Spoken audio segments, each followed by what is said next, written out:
Well guys, this is the ultimate Taranis mod. It's non-slip pads rather. Non-slip pads there. Hey wait, what are those wires? Yep, those wires. Well, they're going into there and running off 12 volts and they're little Banggood heater pads. They're nice and cozy.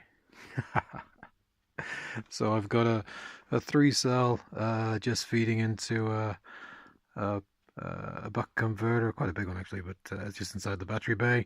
Because I got tired of waiting overnight to charge my battery, the standard battery, good as it is, I just, when it dies, I want to charge it quickly. So did that, I made a little T-shape, and fed these in. And these are about 220, I think, £2.20 on Banggood, quick delivery. I've just wired them in series so that we're actually dropping about 6 volts across each, and that makes it just about toasty temperature. It's what a difference. Hey, winter flying, here we come.